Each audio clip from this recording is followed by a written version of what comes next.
ဒီကနေ့တရားချက်ခင်သူတော်စင်ပြိဿတ်တို့ဘုန်းကြီးဟောကြားပြီးနာယူရမယ့်တရားရဲ့အမည်ကိုစိတ်လို့ဒီလိုနာမည်ပေးပြီးတော့မှတ်ထားကြပါလူတိုင်းဟာစိတ်ရှိကြတယ်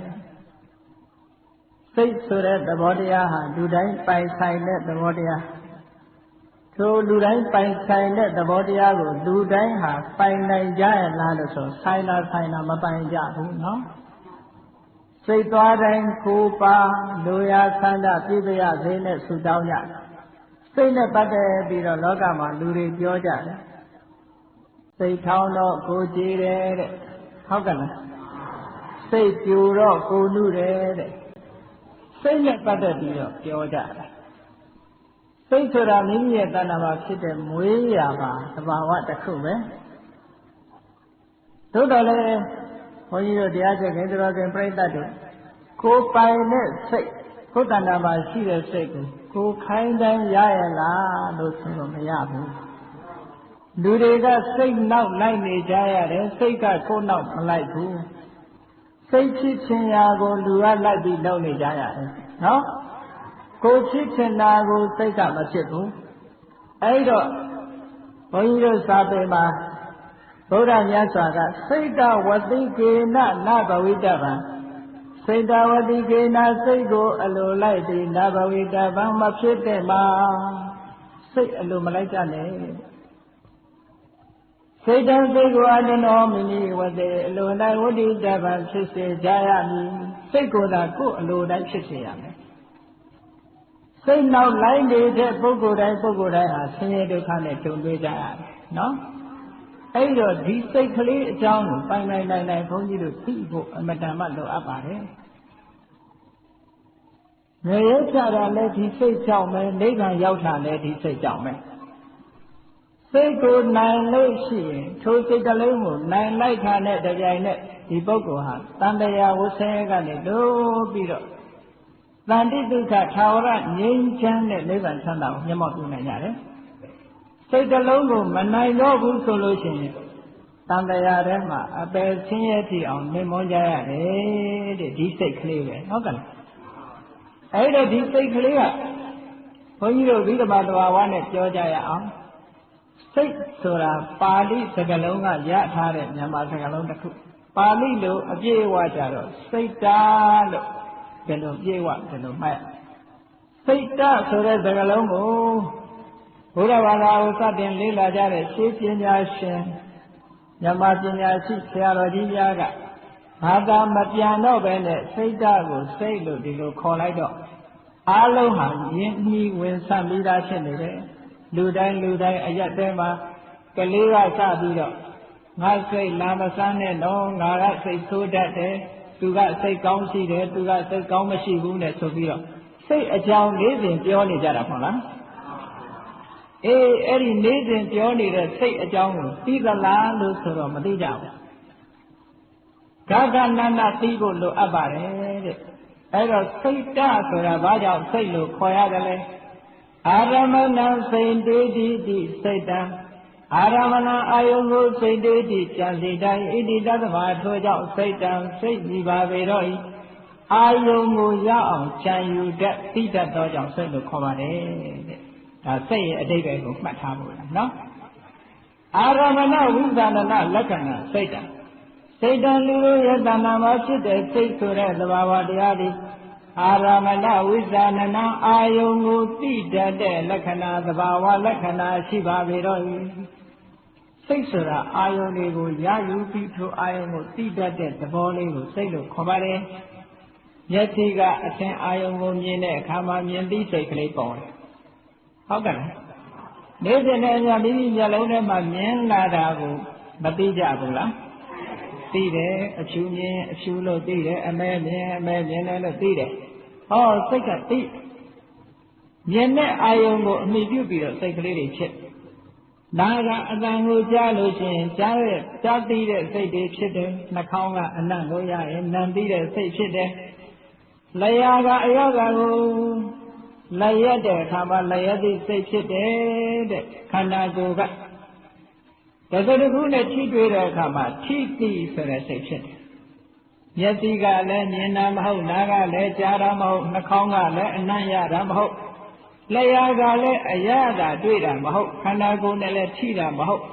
စိတ်တက်တက်နဲ့စိတ်ကူးပြီးတော့ရောအာယုံကိုမသိနိုင်ဘူးလားသိတယ်အဲ့ဒါတစ်ခုအလုံးပေါင်းလိုက်တဲ့အခါကျတော့မျက်စိနဲ့သိတာကအရူပါယုံနားနဲ့ကြားတာကတတ္ထာယုံအသင်အာယုံအတန်အာယုံအနံ့အာယုံအယတာအာယုံအတွေ့အထိအာယုံဓမ္မအာယုံလို့ကြံတဲ့သဘာဝအာယုံအဲ့ဒါတွေကိုဆိုင်ရာဆိုင်ရာဘုန်းကြီးတို့တဏ္ဍာမှာရှိတဲ့စိတ်ကလေးနဲ့သိနေကြအဲ့ဒါကြောင့်မို့လို့အာယုန်တွေကိုသိတတ်တဲ့သဘာဝတရားဖြစ်သောကြောင့်စိတ်ကိုခေါ်တာပါအဲ့လိုအာယုန်ကိုသိနေတဲ့စိတ်ကလေးဟာသူ့ကြည့်ဖြစ်သလားလို့ဆိုတော့သူ့ကြည့်မဖြစ်ဘူးထိုစိတ်ပေါ်မှာနှီးပြီးတော့နေတဲ့စေတသိက်တွေနဲ့တွဲပြီးတော့ဖြစ်တယ်စိတ်ရဲ့စေတသိက်ရဲ့ဒီနှစ်ခုခွဲပြီးတော့မှတ်ဖို့လိုအပ်တယ်နော်ဘုန်းကြီးအခုဟောနေတဲ့တရားဟာအဘိဓမ္မာသဘာဝတရားပါပဲသို့တော်လည်းဘုန်းကြီးတို့တရားကျင့်ခင်ပြုတော်စဉ်ပြိဿတ်တို့ကဒီတရားဟာသိလေးနဲ့တော့တို့လက်လန်းပြီးမှမဟုတ်ပါဘူးလို့မအောင်မေ့နဲ့ဘုရားမြတ်စွာဟောတဲ့အဘိဓမ္မာဆိုတာလူတွေရဲ့တဏ္ဍာမှာရှိတဲ့တရားတွေကိုဟောထားတာနော်လူတွေမှာမရှိတဲ့တရားကိုလှမ်းပြီးတော့ဟောတာမဟုတ်ဘူးဘုန်းကြီးတို့မျိုးကောင်းသားမျိုးကောင်းသမီးတွေတရားကျင့်ခင်သူတော်စင်ပြိဿတ်တို့ရဲ့တဏ္ဍာမှာရှိနိုင်တဲ့တွေ့နိုင်တဲ့သဘာဝတရားတွေကိုဟောတာအခုအာယုံကိုသိတဲ့စိတ်အလုံးတွေးကြပြီနော်ထို့သောအာယုံမြင်သမျှအာယုံတွေကြားသမျှအာယုံတွေနှာခေါင်းကအနံ့ရသမျှအာယုံတွေအာယုံ၅ပါးအာယုံ6ပါးတွေမိမိတို့ဆိုင်ရာဆိုင်ရာစိတ်ကလေးတွေနဲ့သိနေကြတယ်မသိတဲ့သူရဲ့လို့မရှိဘူးဟုတ်ကဲ့အဲ့ဒီအသိစိတ်ကလေးတွေပေါ်လာတယ်အဲ့ဒီအသိစိတ်လေးတွေကိုပဲစိတ်ဓာတ်လို့ခေါ်တယ်အဲ့ဒီစိတ်ကလေးတွေဟာသူ့ကြည့်ဖြစ်သလားလို့ဆိုတော့စေတသိက်တွေနဲ့ရှင်တွဲပြီးတော့မှဖြစ်တယ်စေတသိက်ဆိုတာကစေတသိက်ဘဝစေတသိက်ကံစေတသိမိမိရဲ့စိတ်ထဲမှာဘဝဖြစ်ပေါ်လာတဲ့သဘာဝတရားတွေစေတသိက်ကမိမိရဲ့စိတ်ထဲမှာဖြစ်ပေါ်လာတဲ့သဘာဝတရားစိတ်ကလေးပေါ်လာလိုက်တာနဲ့တပြိုင်နက်စိတ်ထဲမှာဖြစ်တဲ့သဘာဝတရားတွေကလည်းရှင်တွဲပြီးတော့လာတယ်စိတ်တစ်လုံးနဲ့ကြည့်မဖြစ်ဘူးသူ့ရဲ့မိယာစေတသိက်တွေနဲ့ရှင်တွဲပြီးတော့ဖြစ်လာဆိုပါစို့ဘုန်းကြီးတို့တရားချက်ခင်သူတော်စင်ပြိဿတ်တို့စဉ်းစားပြီးတော့ကြည့်မျက်စိနဲ့မြင်ရတဲ့အာယုံလေးတစ်ခုကိုမျက်စိကမြင်လိုက်တာနဲ့တပြိုင်နက်မြင်သိစိတ်ဖြစ်လာအဲ့ဒါလိုမြင်သိစိတ်ဖြစ်လာတဲ့ဆိုရင်ဘာပေါ်လာသလဲဆိုရင်ထိုစိတ်နဲ့အတူရှင်တွဲပေါ်လာတာကဖတ်တာဆိုတာပေါ်လာဖတ်တာဆိုတာအာယုန်နဲ့စိတ်ကိုတွဲပေးတဲ့သဘာဝတရားသူပြင်းထန်လာလို့ရှိရင်ဖတ်တာဆိုတာတကယ်ကတော့ရုပ်တရားလို့ထင်ထင်ရှားရှားအကောင်ထည်ရှိတဲ့အရာမဟုတ်ဘူးသို့တော်သူဖြစ်လာတာနဲ့တပြိုင်နက်စိတ်နဲ့အာယုန်ထိတွေ့မှုမှာပို့ပြီးတော့ထင်ရှားလာတယ်ဖတ်တာပေါ်ပုံလေးကိုဘုန်းကြီးတို့တရားကျင့်ခင်သူတော်စင်ပြိဿတ်တို့သဘောပေါက်အောင်တစုံတယောက်ရဲ့ရှေ့မိမိတို့ရှေ့မှာတစုံတယောက်ကခိုးရှေ့မှာအပဒံခြင်လာတဲ့တမ္ပရာသီးလျှောက်သီးတို့ကိုစားမယ်ဆိုလို့ရှိရင်ကြည့်နေတဲ့မိမိတို့တဏ္ဍာမှာဘာတွေဖြစ်လာနိုင်နော်အဲ့ဒါဖတ်တာရဲ့ထိခိုက်မှုလို့ခေါ်တယ်ဟုတ်ကဲ့ဖတ်တာရဲ့စာရည်တတ်တဲ့မိမိရဲ့လျှာထဲမှာဒီထင်သီးဟာရောက်လာတာမဟုတ်ဘူးမျက်စိနဲ့မြင်ရုံမြင်တာလူတယောက်ကထင်ပေးဆိုတဲ့တမ္ပရာသီးတို့ရှောင်းသီးတို့ဇီးဘူးသီးတို့စားနေတာနဲ့ကြည့်တဲ့လူကအလိုလိုသေရည်တများများဖြစ်လာတယ်ဒါဘု து ရဲ့စွမ်းရည်လဲဆိုဖတ်တာရဲ့စွမ်းရည်ဖတ်တာတွေပေါ်လာလို့ဒီလိုပြောတယ်နော်နောက်တစ်နည်းအားဖြင့်ကြောက်တတ်တဲ့လူတယောက်တတိရှိတဲ့လူကအိမ်ခေါင်မိုးပေါ်တက်ပြီးတော့ရက်နေတယ်ကြောက်တတ်တဲ့လူတယောက်ကအလုံးလိုကြောက်တုံးဘုန်းကြီးတို့ဗမာစကားမှာနော်လံပြားပဇင်းသားတော့ခြေကန်းကခြေပါဆိုပဇင်းလေးကလံပြားနားနေလှန်ကိုအမတန်မှခြေကန်းကကြောက်တော့အလို့တယောက်အဲ့ဒါကြည့်ပြီးတော့လံပြားမှာပဇင်းလေးနားနေတာကိုကြည့်ပြီးတော့ခြေကန်းကအလို့တယောက်ကြောက်ခြေပါတယ်ဆိုတဲ့ဗမာစကားပုံရှိတယ်နော်ကြောက်တတ်တဲ့လူကကြောက်เสียအာယုံမြင်လို့ရှိရင် သူ့ကိုဘာမှမထိပဲနဲ့လူဟာတုံလှုပ်ပြီးတော့သွားတတ်တယ်တဲ့ကျက်သေးသေးသွားတယ်ဒါဘု து ရဲ့ထိခိုက်မှုလဲလို့ဆိုရင်ဖတ်တာရဲ့ထိခိုက်မှုအဲ့ဒီဖတ်တာဆိုတဲ့သဘာဝတရားဘယ်မှာဖြစ်တာတော့ဆိုရင်ဘုန်းကြီးတို့မျိုးကောင်းသားမျိုးကောင်းသမီးတွေရဲ့စိတ်နဲ့ရှင်တွဲပြီးတော့လာတဲ့သဘောတရားပဲเนาะအဲ့ဒါကိုစေတသိက်လို့ခေါ်တယ်ကဲအဲ့ဒါကိုလို့စိတ်ဖြစ်လာတဲ့အခါမှာထိတွေ့မှုဖတ်တာကလေးဝင်လာတယ်ဝင်လာတော့ဘာဖြစ်လဲကောင်းတဲ့အာယုံလေးနဲ့ထိတွေ့တဲ့အခါဝမ်းသာတယ်မကောင်းတဲ့အာယုံကိုမကြိုက်တဲ့အာယုံနဲ့ထိတွေ့လာလို့ရှင်မကျေနပ်တဲ့စိတ်တွေဖြစ်လာတယ်ကြိုက်မကြိုက်ဆိုတဲ့ခံစားမှုနှစ်ခုမပေါ်ဘူးလားအေးအဲ့ဒါပေါ်လာတာဝေဒနာလို့ခေါ်တယ်နော်ဘုန်းကြီးတို့အရာထဲမှာတော့ဝေဒနာဆိုတာယောဂဖြစ်မှဝေဒနာလို့ထင်နေကြတယ်ဝေဒနာဆိုတာပျော်တာလဲဝေဒနာပဲဘုန်းကြီးတို့စာပေမှာလာတဲ့ဝေဒနာဆိုတာအာယုံရဲ့အရသာကိုခံစားမှုတဲ့ကောင်းရင်ကောင်းတယ်လို့ခံစားတယ်မကောင်းရင်မကောင်းတဲ့ဝေဒနာခံစားအာယုံကိုခံစားမှုကိုဝေဒနာလို့ခေါ်တယ်ယောဂကိုခေါ်တာမဟုတ်ဘူးပြီးတော့မှဝေဒနာကနော်ဝေဒနာကိုဘုန်းကြီးတို့ကျမ်းဂန်မှာအကျဉ်းအားဖြင့်၃မျိုးခွဲတယ်ဒုက္ခဝေဒနာဒုက္ခဝေဒနာအဒုက္ခမဒုက္ခဝေဒနာလူတွေကအာယုံကိုမြင်ရလို့ကျေနပ်တယ်ဆိုလို့ရှိရင်စိတ်ထဲမှာချမ်းသာလာဒုက္ခဝေဒနာခန္ဓာကိုယ်နေလို့ထိုင်လို့တက်တော့တက်တာရှိလာတာဒုက္ခဝေဒနာမကောင်းတဲ့အာယုံမြင်လို့စိတ်ထဲကမကျေမနပ်တွေဖြစ်လာတယ်ဒုက္ခဝေဒနာခန္ဓာကိုယ်မှာလည်းပဲဆင်းရဲတာတွေ့လာတယ်ဒုက္ခဝေဒနာအဲ့ဒါလို့ဝေဒနာနှမျိုးသင်္နေရှားရှားပေါ်လာတဲ့အခါရှိတယ်လို့ဒုက္ခလည်းမဟုတ်ဒုက္ခလည်းမဟုတ်ဆိုတဲ့ခံစားချက်ကလေးတွေရှိသေးတယ်အဲ့ဒါကိုအဒုက္ခမဒုက္ခဝေဒနာလို့ခေါ်တယ်ဒုက္ခလည်းမဟုတ်ဘူးဒုက္ခလည်းမဟုတ်ဘူးအဲ့ဒီဝေဒနာမျိုးကတစ်မျိုးအဲ့ဒါလည်းပဲစိတ်ထဲမှာဖြစ်ပေါ်လာတဲ့ခံစားချက်တစ်ခါထပ်ပြီးတော့ခွဲတယ်ဒုက္ခဝေဒနာကိုပဲကာယိကဒုက္ခစေတသိကဒုက္ခ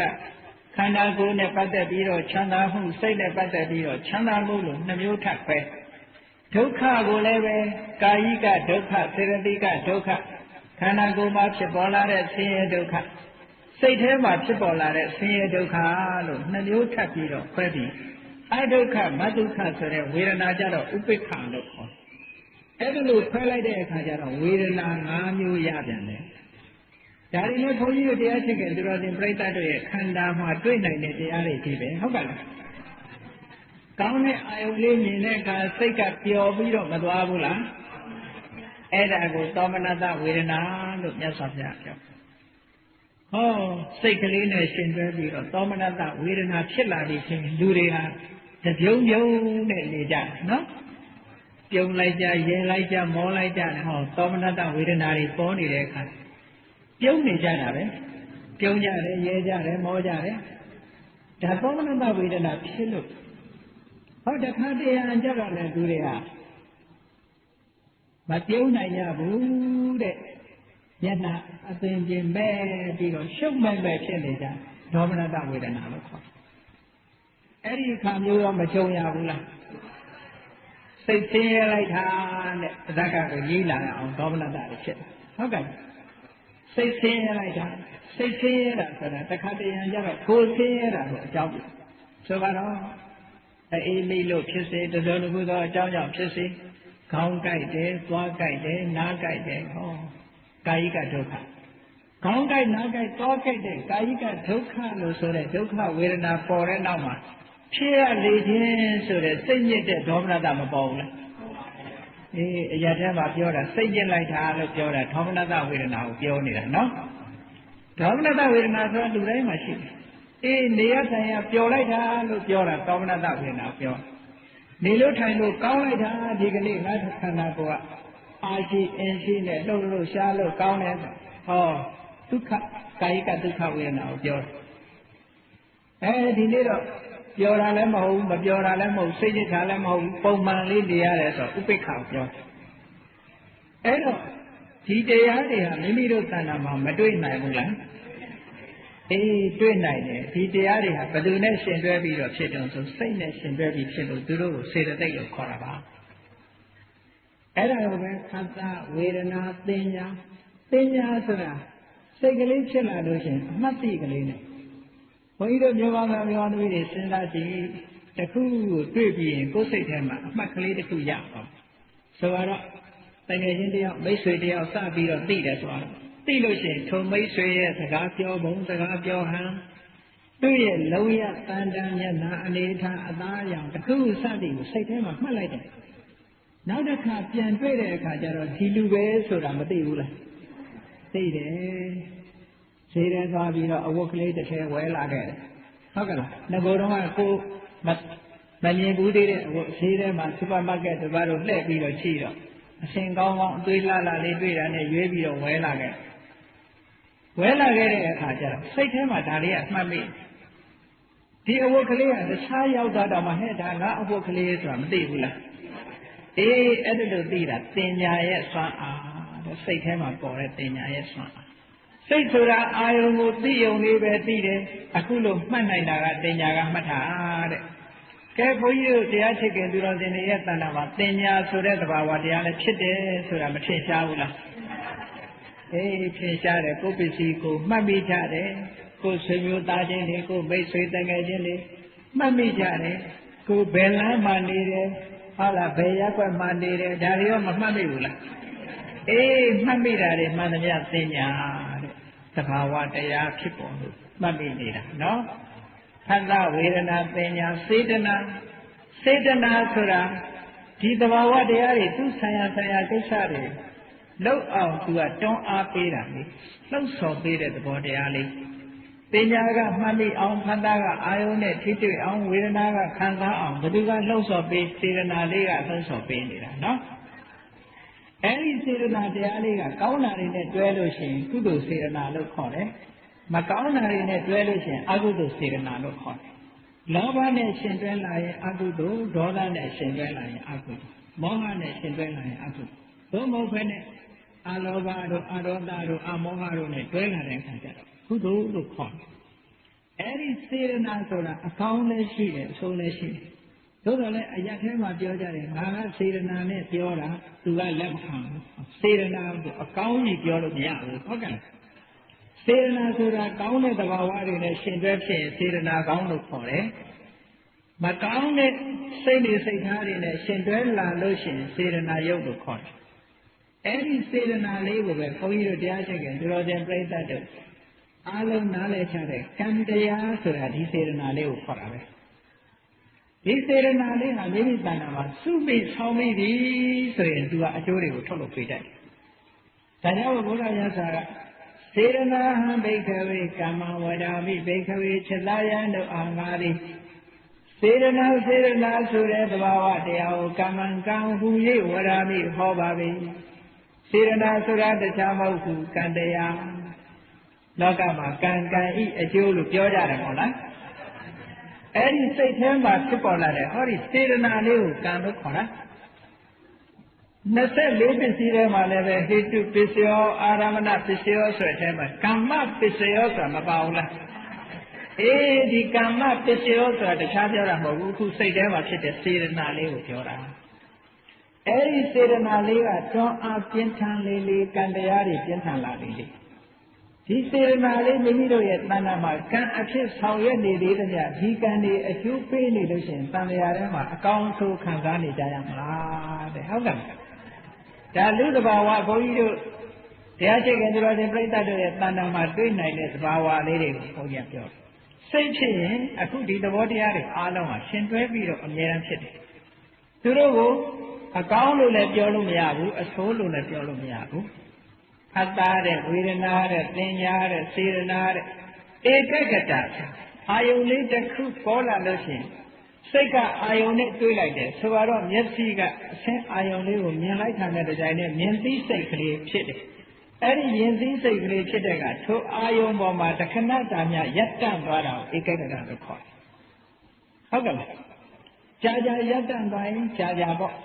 အဲ့ဒီလိုတခဏကလေးတည်ထန့်သွားတဲ့သဘောလေးကိုဧကဂတတဲ့အဲ့ဒီဧကဂတဘုန်းကြီးတို့တရားကျင့်စဉ်ထဲမှာအာယုန်တစ်ခုပေါ်မှာစူးစိုက်ပြီးတော့ကြာရှုပေးရင်ဒီဧကဂတလေးကိုပဲသမာဓိလို့ခေါ်တာဧကဂတဆိုတာဧကဆိုတာတစ်ခုတည်းသောအကအာယုန်အဖို့စုရှိတာ အာယုံတစ်ခုတည်းတင်ရှနေတာဟုတ်တာဧကဂရလို့ခေါ်တယ်နော်သမာဓိလို့လည်းခေါ်တယ်ဒီဧကဂတဆိုတာလေးကလည်းအာယုံလေးတစ်ခုပေါ်မှာစူးစိုက်ပြီးတော့ချိလို့ရဘုန်းကြီးတို့တရားရှိခင်သူတော်စင်ပြိဿတို့ဈေးသွားတဲ့အခါပစ္စည်းဝယ်တော့ကိုလိုချင်တဲ့ပစ္စည်းကိုကြားကြားနာနာမချိကြဘူးလားအဲ့ဒီပစ္စည်းလေးပေါ်မှာစိတ်တခဏမြတည်ထသွားတာလေးဟာဒါဧကဂတရဲ့ဆွမ်းအားပဲနော်အနုဘုဆိုရင်မိမိစိတ်လေးကဒီအာယုံပေါ်မှာတည်တတ်နိုင်မှာမဟုတ်ဘူးဟောသဘာဝတရားတွေအတ္တဆိုတာတွေ့ရပြီဝေဒနာဆိုတာတွေ့ရပြီသင်ညာဆိုတာတွေ့ရပြီစေတနာဆိုတာတွေ့ရပြီဧကဂတဆိုတာတွေ့ရမိမိတို့တဏ္ဍာမှာနော်နောက်တစ်ခုကဇီဝိတ္တိတရိယလို့ခေါ်တယ်ဇီဝိတ္တိတရိယဆိုတာတော့ဆိုင်ရာသဘာဝတရားတွေအချိန်တိုင်းလေးကိုတည်စေတတ်တဲ့စောင့်ထိန်တတ်တဲ့သဘာဝတရားမျိုးပြောမယ်ဆိုရင်နန္တရားတွေရဲ့အသက်ပြော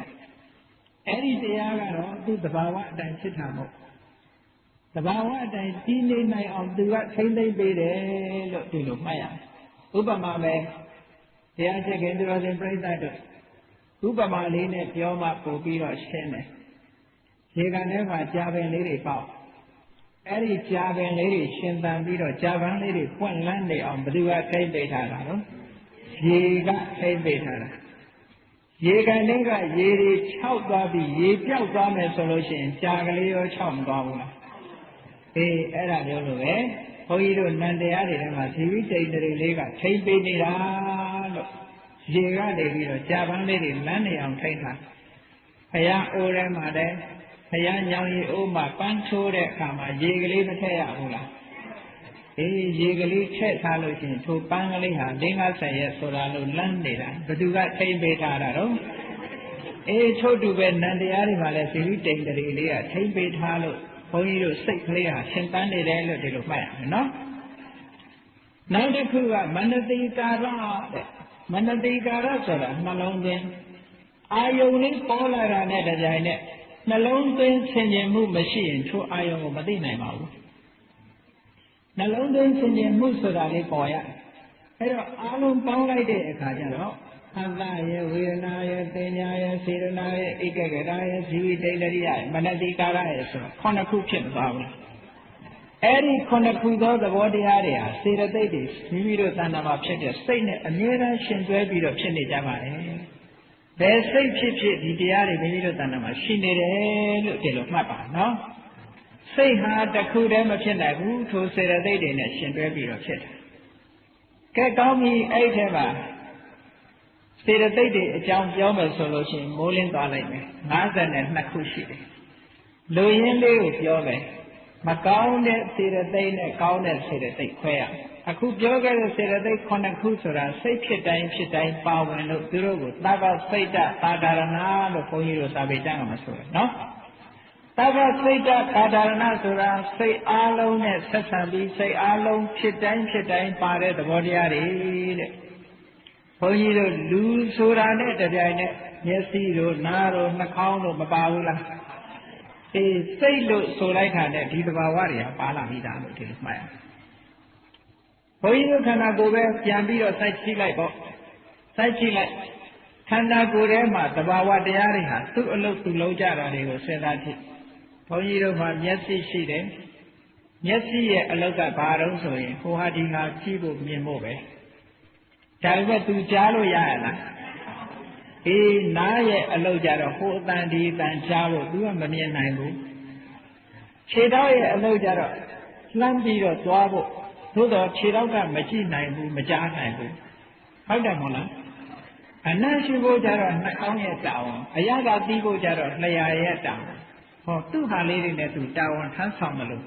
ဒီသဘာဝတရားတွေဟာလည်းသူ့ဟာနဲ့သူတာဝန်ထမ်းဆောင်ကြတယ်စိတ်ကအာယုံကိုသိတယ်ဖတ်တာကအာယုံနဲ့စိတ်တွေ့အောင်ဆက်သွယ်ပေးတယ်ဝေဒနာကအာယုံရဲ့အရသာကိုခံစားတယ်သင်ညာကမှတ်တမ်းတင်တယ်မှတ်မိတယ်စေတနာကထိုကဲ့သို့ဖြစ်အောင်လှုံ့ဆော်ပေးတယ်ဧကဂတကအာယုံလေးတစ်ခုပေါ်မှာတည်သွားအောင်လုပ်တယ်ဇီဝိတကထိမ့်သိမ်းဆောက်ရှောက်ပြီးတော့ပေးတယ်မနတိကာရကနှလုံးသွင်းပေးတယ်ဆင်ခြင်ပေးတယ်ဟောဒီတရားတွေစုပေါင်းပြီးလုပ် ဘုန်းကြီးတို့ခန္ဓာကိုယ်မှာလည်းပဲဒီလိုစုပေါင်းပြီးတော့လမ်းလျှောက်တယ်ဆိုလို့ရှိရင်မျက်စိကကြည့်ပေးရတယ်နားကနားထောင်ရတယ်ခြေထောက်ကလမ်းလျှောက်ရတယ်အကယ်၍တစ်ခုခုချုပ်ရင်းနေလို့ရှိရင်အလောက်ဟာအောင်မြင်မြင်မဖြစ်နိုင်ဘူးဟုတ်တယ်မလားအေးအဲ့ဒီသဘာဝလေးတွေကိုစဉ်းကျင်စဉ်းစားပြီးတော့ကြည့်ရကဲကောင်းပြီဒီသဘာဝကတော့အကောင်းလို့လည်းပြောလို့မရအဆိုးလို့လည်းပြောလို့မရဘူးအဆိုးလို့ပြောလို့ရတာလေးတွေကိုကြည့်ရဘုန်းကြီးတို့နေ့စဉ်နဲ့အမျှကြုံတွေ့နေကြရတာဘာလို့ဆိုရင်မျက်စိနဲ့မြင်ပြီးလို့နှစ်သက်စရာအာယုံလေးတွေ့လို့ရှိရင်လိုချင်တဲ့သဘောမပေါ်လာဘူးလားအေးအဲ့ဒါကိုလောဘလို့ခေါ်တယ်နော်လိုချင်တယ်တွေ့တာတယ်တတ်မဲ့တယ်မြင်ချင်းတော့သူကလိုချင်တယ်ရလာလို့ရှိရင်တွေ့ထားတယ်မရခင်ကျတော့လိုချင်တယ်ရထားလို့ရှိရင်တွေ့ထားတယ်မစွန့်လွတ်နိုင်ဘူးအဲ့ဒါဟာလောဘရဲ့သဘောမရခင်ဘာဖြစ်တယ်လိုချင်တယ်ရပြီးလို့ရှိရင်တွေ့တာထားတယ်ဟောဒီသဘောတရားရောဘုန်းကြီးတို့တရားချက်ခင်သူတော်စင်တွေမတွေ့ကြဘူးလားအေးအဲ့ဒီတရားကိုလောဘလို့မြတ်စွာဘုရားကဟောတာနော်အဲ့ဒီလောဘဟာလည်းစိတ်ထဲမှာရှင်တွဲပြီးတော့ဖြစ်တာပဲဒေါသမျက်စိကအာယုံတစ်ခုကိုမြင်လိုက်တယ်ကိုမကြိုက်တဲ့အာယုံကိုမြင်တယ်မြင်လိုက်တာနဲ့တပြိုင်နက်မျက်နှာလွှဲသွားတယ်မကြိုက်ဘူးမကြိုက်တဲ့သဘောတရားပေါ်မလာဘူးလားမကြိုက်ဘူးမကျေနပ်ဘူးဒီအာယုံကိုမျက်နှာလွှဲချင်တယ်ဟောဒါဒေါသလို့ခေါ်တယ်မြင်ချင်းမကြိုက်ဘူးမျက်နှာလွှဲခြင်းတယ်မချစ်တတ်ဘူးဟောဒါဒေါသလို့ခေါ်တယ်နော်ကြိုက်မကြိုက်ကြိုက်ရင်လောဘမကြိုက်ရင်ဒေါသနောက်တစ်ခါအာယုံကိုမြင်ပြီးတော့အကောင်းအဆိုးအကြောင်းအကျိုးမခွဲခြားတတ်ဘူးအာယုံပေါ်မှာတွေးဝေးနေတယ်တွေးဝေးနေတာကြတော့မောဟဟောဒီသဘောတရားတွေကဘုန်းကြီးတို့တရားချက်ခင်သူတော်စင်ပြိဿတ်တို့ရဲ့စိတ်ထဲမှာဖြစ်နေတာပါလားလို့စဉ်းစားရမှာနော်နောက်သူတို့ရဲ့ဆန့်ကျင်မဲ့ကောင်းတာကိုပြောမယ်ဆိုရင်လောဘကလိုချင်တယ်တွေ့တာတယ်ထိုလိုချင်မှုတွေ့တာမှုကိုပယ်တတ်နိုင်တဲ့သဘာဝတရားတစ်ခုကိုအလောဘလို့ခေါ်တယ်အဲ့ဒီအလောဘကြတော့မလိုချင်ဘူးမတွေ့တာဘူးစွန့်လွတ်နိုင်တယ်တဲ့ဒါကကောင်းတဲ့သဘာဝတရားနော်သဘာဝတရားမပေါ်လာဘူးမလိုချင်ဘူးမတွေ့တာဘူးအလောဘအနိဋ္ဌာယုံနဲ့တွေ့ကြုံမိမိမလိုချင်တဲ့မနစ်သက်စရာအာယုံနဲ့တွေ့ကြုံတဲ့အခါမှာဒေါသမဖြစ်ဘူးမကျေမနပ်မဖြစ်ဘူးအာဒေါသအာယုံရဲ့သဘာဝကိုတတနာနာသိတယ်အမောဟပညာဟောလောဘဒေါသမောဟရဲ့ဆန့်ကျင်ဘက်ကိုအလောဘအဒေါသအမောဟလောဘဒေါသမောဟကိုကုသိုလ်လို့အကုသိုလ်လို့မှတ်ပြီးတော့အလောဘအဒေါသအမောဟကိုကုသိုလ်လို့မှတ်ပါတဲ့ဟုတ်ကဲ့အဲ့လိုစိတ်တရားတွေမိမိတို့သဏ္ဍာန်မှာဖြစ်ပြီးတော့စိတ်တွေနဲ့ရှင်တွဲပြီးတော့ဒီစေတသိက်တရားတွေဖြစ်ပြီးတော့နေကြတယ်။ကဲဘုန်းကြီးတို့တွေနေ့စဉ်နဲ့အမျှသွားကြလာကြအစားကြတောက်ကြစီးပွားရှာကြဘယ်သူကကိုယ်ဆောင်းနေတယ်လဲဆိုရင်ဟောဒီစိတ်ကဆောင်းစိတ်လို့ဆိုလိုက်ကြတယ်အခုပြောခဲ့တဲ့စေတသိက်တွေပါတယ်လို့မှတ်ထားနော်။ဒါတွေကနေဆောင်းနေတာလောကကြီးတစ်ခုလုံးဘယ်သူကဥဆောင်နေစိတ်တွေကဥဆောင်နေတယ်နော်။ဒါကြောင့်မလို့ဘုရားမြတ်စွာကစိတ်တေနနိယတေလောကောစိတ်တေနပရိကတတိစိတ်တသာဧကဓမ္မတာတတိဝဝတမနဟုလောကလောကကြီးကိုစိတ်တေနစိတ်ကနိယတေဆွဲဆောင်၍သွားပါပြီတော့ဤလောကလောကကြီးကိုစိတ်တေနစိတ်ကပရိကတတိဆွဲငင်၍ထားပါပြီတော့ဤစိတ်တသာဧကဓမ္မသာစိတ်လို့ဆိုတဲ့သဘာဝတရားတစ်ခုရဲ့ဝတ္တံလို့သောလောကောတပ္ပံလုံးစုံသောလောကောလောကကြီးသည်အတော့ကိုအစဉ်လိုက်ပါ၍နေရလေတော့ဤဣတိရဘဂဝါရှိဘုန်းတော်သခင်ရှင်တော်မြတ်ဖရာသည်အဝါစာကောင်းစွာမသွေဟောကြားတော်မူခဲ့ပါပေတည်းအခုပြောခဲ့တဲ့သဘာဝတရားတွေမိမိရဲ့တဏ္ဍာမှာဆွဲဆောင်နေတယ်ဆိုတဲ့သဘောကိုဘုန်းကြီးတို့မျိုးကောင်းသားမျိုးကောင်းသမီးတွေကိုယ်တဏ္ဍာမှာရှိနေတဲ့သဘာဝတရားတွေကိုစူးစိုက်ရှုတာဒီပြင်ဝိပဿနာဉာဏ်လို့ခေါ်တယ်နော် ဝိပဿနာဉာဏ်ဆိုတာဟိုကမ္မထာရိပ်တာတွေသွားမှပေါ်တာမဟုတ်ဘူးဒီအာယုံကလည်းပဲကိုယ်တဏ္ဍာမှာရှိနေတာရှုတတ်ဖို့သိဖို့လေးပဲလို့တယ်အလုံးမအားလို့ငါမရှုနိုင်ဘူးလို့ဒီလိုလည်းမဟုတ်ဘူးနော်ကိုယ်တဏ္ဍာမှာဖြစ်နေတာတွေကိုသိဖို့အမတန်မှလိုအပ်ပါတယ်တဲ့ကဲကောင်းပြီလောကကြီးထဲမှာကိုယ်တယောက်တည်းနေတဲ့အချိန်ကလေးမှာအဲ့ဒီအချိန်လေးမှာကိုယ်တဏ္ဍာမှာဖြစ်ပေါ်နေတဲ့စိတ်ကလေးတွေကိုအာယုံစိုက်ကြည့်လိုက်လောကကြီးတစ်ခုလုံးဟာလူတွေကိုစိတ်ကနေဆောင်းသွားနေကြစိတ်ကနေဆွဲခေါ်သွားတယ်အခုတရားဝဲလာအောင်ဘသူကဆွဲခေါ်လာစိတ်ကဆွဲခေါ်လာတာနော်တရားဝဲမလာနိုင်အောင်အိမ်မှာနေရအောင်ဘသူကဆွဲထားတော့အေးတရားဝဲကြတော့လေအေးတရားဝဲသွားအောင်ပါပဲတရားနာလို့ရှင်ဘုံတုတရတယ်အတိဉာဏ်တွေတိုးတယ်ဟောဒီလိုအတွေးကလေးတွေနဲ့လာတာမဟုတ်လားခဏညတရားဝဲရှိတယ်တရားနာသွားရအောင်မယ်တရားနာရလို့ရှင်စိတ်ကြည်နူးတယ်အတိဉာဏ်တွေရတယ်ဒီလိုစဉ်းစားပြီးတော့အဲ့ဒီစဉ်းစားတဲ့စိတ်ကဆွဲခေါ်လာလို့တရားဝဲရောက်လာတာနော်မလာနိုင်တဲ့လူတွေကြတော့လေအေးဒီနေ့အလုတ်ကမအားဘူးအိမ်မှာလည်းအိမ်ဆောင်မရှိဘူးဆိုတဲ့အတွေးစိတ်တွေကပြန်ဆွဲထားတာမဟုတ်လားပြန်ဆွဲထားလို့သူတို့တရားဝဲမလာနိုင်ဘူးနော်အဲ့တော့လောကကြီးမှာတရားပွဲလာတဲ့လူကိုလည်းစိတ်ကဆွဲခေါ်လာတာအိမ်နေတဲ့လူကိုလည်းစိတ်ကဆွဲထားတယ်နှစ်ဦးစလုံးဟာစိတ်ကဆောင်းနေတာကြီးပဲမဟုတ်လားဒါကိုအကြောင်းပြုပြီးတော့မြတ်စွာဘုရားစိတ်တေနနိတေလောကောစိတ်ကဆွဲခေါ်နေတာတဲ့လောကကြီးတစ်ခုလုံးကိုစိတ်ကဆွဲခေါ်နေတာတခြားနေရာတွေလည်းကြည့်ကမ္ဘာလောကကြီးတစ်ခုလုံး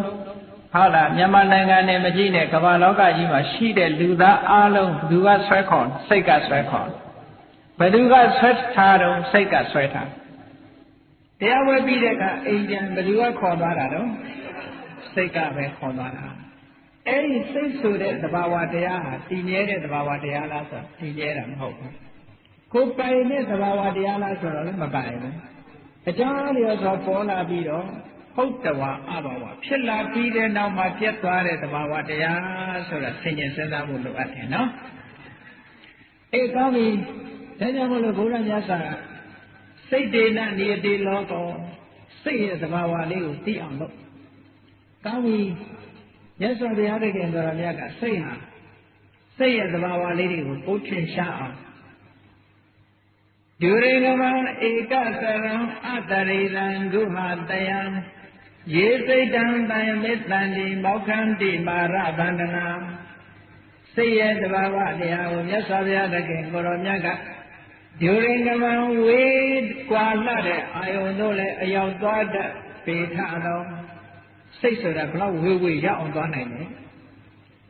ဒီအဓိပ္ပာယ်ကဘာကိုပြောတာလဲလို့ဆို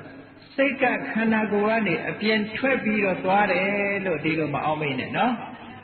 မြတ်စွာဘုရားကဒုရင်ကမအဝေးသွားတယ်ဆိုတာဘာတော့ဆိုဘလောက်ဝေးတဲ့အာယုံဖြစ်ဖြစ်စိတ်ကလှမ်းယူနိုင်တယ်ဒါကိုပြော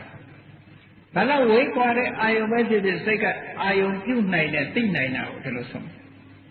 ဘုန်းကြီးတို့တရားချင်းကဆိုရတယ်ပြိဿတ်တို့ဟိုးနိုင်ငံရခြားတိုင်းတစ်ပါးကိုလှမ်းပြီးတော့စိတ်ကနေညွတ်ကြည့်ရောက်မသွားဘူးလားရောက်သွားတယ်ဟောမြင့်မို့တောင်ဆိုတာကြားဘူးတာလေးနဲ့ရောက်အာယုံပြုတ်ကြည့်လိုက်မြင့်မို့တောင်ရောက်မသွားဘူးလားဟုတ်တာမဟုတ်တာဒါအာယုံပြုတ်တဲ့နေရာစိတ်ကရောက်မသွားဘူးလားဘယ်လောက်ဝေးစိတ်ဆိုတာရောက်သွားတာပဲနော်ဒီဒါကြောင့်မို့လို့မြတ်စွာဘုရားကဒုရိကမအလုံးဝေးကွာတဲ့အရာဌာနသို့လည်းသွားရောက်နိုင်ထသောဘာကြောင့်သွားရောက်နိုင်တယ်လဲဝေးတဲ့အာယုံကိုရယူနိုင်တာဆိုရဲဧကသရံတခုဒီသာဖြစ်လေရှိတတ်သောစိတ်ဆိုတာနှစ်စိတ်ပြူတဲ့ဘယ်တော့မှမဖြစ်ဘူးတစ်စိတ်ပြီးမှတစ်စိတ်တစ်စိတ်ပြီးမှတစ်စိတ်စိတ်တည်းရဲ့အစဉ်တန်းအနေနဲ့သာဖြစ်တာစိတ်ဟာတစ်ခုဖြစ်ပြီးတဲ့နောက်မှတစ်ခုပျောက်သွားပြီးနောက်တစ်ခုဖြစ်တာနော်ဒါကြောင့်လို့ဧကသရံတစ်ခုဖြစ်ပြီးမှတစ်ခုချုပ်ပြီးမှသာလဲနောက်တစ်ခုဖြစ်လေရှိတတ်သောဒုရိငမဧကသရံအတရိရံရုပ်ပုံခန္ဓာကိုယ်လည်းမရှိတတ်တော့ရုပ်လွာပုံတန်တန်ခန္ဓာကိုယ်လည်းမရှိဘူးစိတ်ဆိုတာမြင်ရတဲ့အရာမဟုတ်ဘူးလူကြတော့မြင်ရတယ်လေဒီလူကအရက်ထွားထွားပဲပိမ့်ပိမ့်ပဲရှည်ရှည်ပဲဝဝပဲစသဖြင့်ပုံပန်းတန်တန်ရှိစိတ်ကြတော့စိတ်ကဝရတယ်ပိမ့်တယ်ရှည်တယ်လို့ဒီလိုမရှိဘူးဟုတ်ကဲ့အေးပုံပန်းတန်တန်မရှိဘူး အာတရိဒခန္ဓာကိုယ်ပုံပန်းတဏ္ဍနဲ့မရှိတတ်သောကုဟာတယံနှလုံးသားတိဟုသောလိုင်ကိုလင်မိခိုရာရှိတတ်သောညာသောအဖြစ်စိတ်တွေဟာအရိယဝတ္ထုကိုမှီပြီးတော့ဖြစ်တာမို့ကုဟာတယံလို့ဒီလိုဟောတာနော်နှလုံးသားကိုမှီတွေ့ကြည့်တဲ့ကာလဖြစ်ပေါ်လာတဲ့စိတ်တွေရေခြင်းပုဂ္ဂိုလ်တို့သည်စိတ်တန်စိတ်ဆိုတဲ့တဘာဝတရားကိုတိုင်မဲ့တန်တိထိမ့်သိမ့်ဆောက်ရှောက်နိုင်ကြကုန်လတံလောဘနဲ့တွဲမသွားအောင်ဒေါသနဲ့တွဲမသွားအောင်မောဟနဲ့တွဲမသွားအောင်စိတ်လေးကိုထိန်းထားရတယ်လောဘနဲ့တွဲမသွားသေးနဲ့ဖြစ်ဖြစ်ချင်းလောဘနဲ့တွဲတာမဟုတ်ဘူးနော်ဆိုပါတော့အာယုံလေးတစ်ခုကိုမြင်လိုက်တယ်မြင်ချင်းကြိုက်သွားတာမဟုတ်ဘူးကြိုက်စရာလေးတွေတွေးပြီးတော့မှကြိုက်တာဟုတ်တယ်မဟုတ်ကြိုက်စရာလေးတွေညှစ်သက်စရာလေးတွေတွေးပြီးတော့မှလူတယောက်အာယုံတစ်ခုကိုလည်းမြင်ချင်းမုန်းသွားတာမဟုတ်ဘူးမုန်းစရာတွေတွေးလို့မုန်းတာအဲ့ဒါမုန်းစရာတွေတွေးပြီးတော့ဒေါသတွေမဖြစ်စေနဲ့စိတ်စရာတွေတွေးပြီးတော့လောဘတွေမဖြစ်စေနဲ့ဒီလိုထုတ်လို့တယ်နော်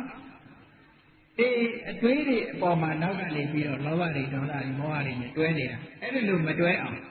ရေခြင်းပုဂ္ဂိုလ်တို့သည်စိတ်တန်စိတ်လို့ဆိုတဲ့သဘာဝတရားကိုတိုင်မေတန်တိလောဘဒေါသမောဟတွေနဲ့မတွဲအောင်ထိမ့်သိမ်းဆောက်ရှောက်နိုင်ကြပေကုန်လတံတေထုပုဂ္ဂိုလ်တို့သည်မာရဗန္ဒနာမမေရနောင်ဖဲလို့ဆိုတဲ့တေဘုမကကိုဆင်းရဲမှမောက္ခန္တိမုတ်ချပိုင်ပိုင်လွန်မြောက်ကြပေကုန်လတံဣတိတို့ဘဂဝါရှိဘုန်းတော်လည်းခင်ရှင်တော်မြတ်ဖရာသည်ဟောစာကောင်းစွာမသွေဟောကြားတော်မူခဲ့ပါပေသတည်း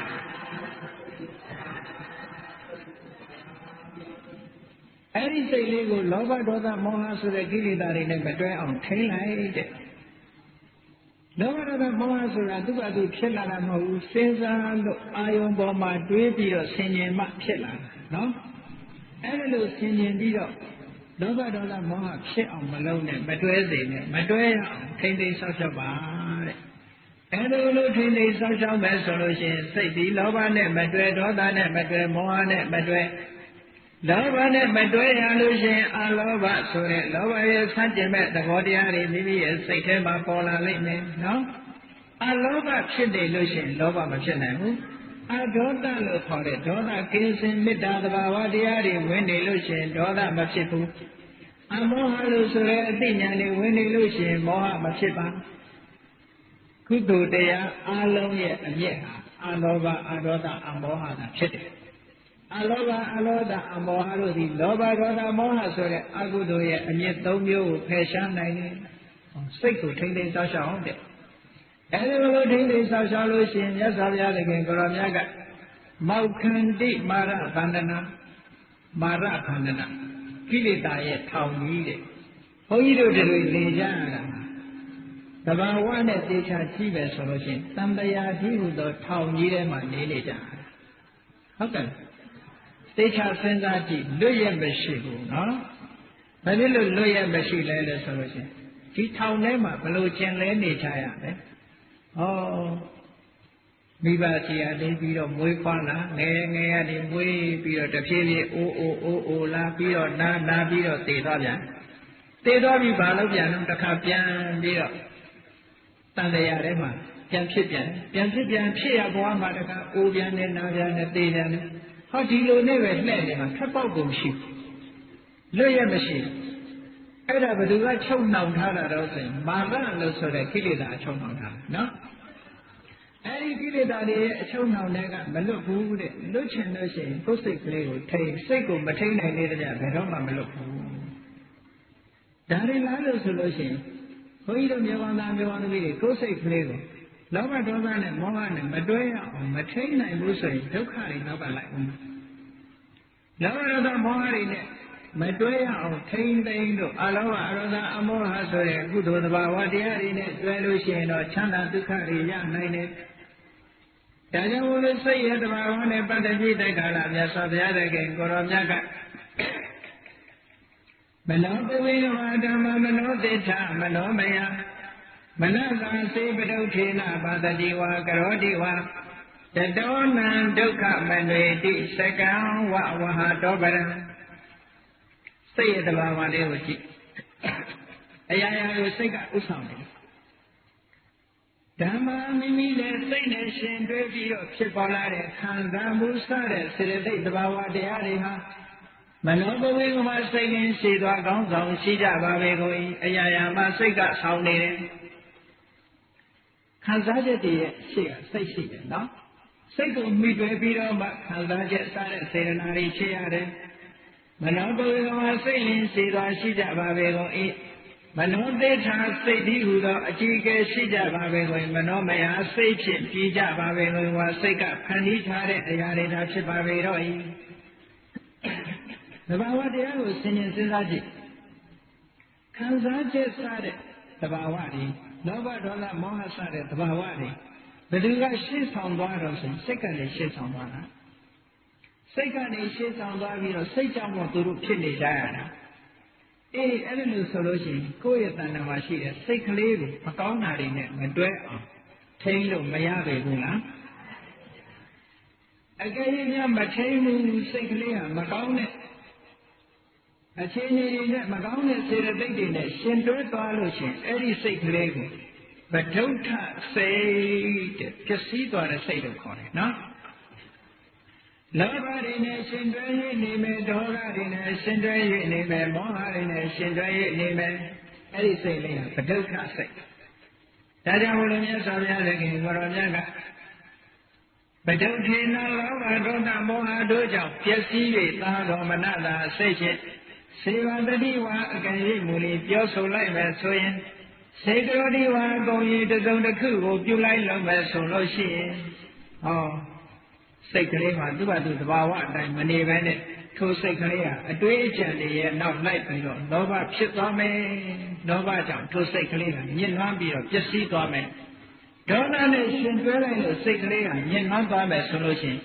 အဲ့ဒီညှဉ်းနှွမ်းသွားတဲ့ဗဒုဋ္ဌစိတ်ကလေးနဲ့ဘာပဲပြောပြောအကောင်းမပြောတော့ဘူးတဲ့နော်အဲ့ဒီလောဘဒေါသနဲ့ရှင်းလာတဲ့စိတ်ကလေးကအဲ့ဒီစိတ်နဲ့စကားပြောပြီးဆိုရင်ဘာတွေပြောလို့ဝစီတုစရိုက်လိန်ပြောမယ်ဟုတ်ကလားမုဒဝါဒပိသုနာဝါဒတယောက်နဲ့တယောက်မတည့်အောင်ခုံတိုက်မယ်ကုသဝါဒနေမင်းနဲ့ဆဆဲရိပ်မယ်သာသဗလာပအကျိုးမရှိတဲ့စကားတွေပြောဘောဝစီတုစရိုက်လောဘနဲ့တွဲလာပြီးတော့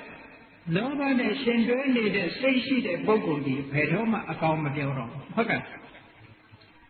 ဒေါသနဲ့ရှင်တွဲပြီးတော့လာတဲ့ပုဂ္ဂိုလ်ကလည်းပြောသမျှစကားဒုစရိုက်ကလွတ်တဲ့စကားမရှိဘူးထို့တူပဲလှုပ်လိုက်လို့ရှိရင်မကောင်းတာပဲလုပ်တယ်ဒါကြောင့်မလို့မြတ်စွာဘုရားသခင်ကိုရောမြတ်ကဘဒုဋ္ဌေနလောဘဒေါသမောဟစသည်ကြောင့်ပျက်စီးနေသောမနရစိတ်တင်စေပါတတိဝါအကယ်၍ပြောဆိုမူလီပြောဆို냐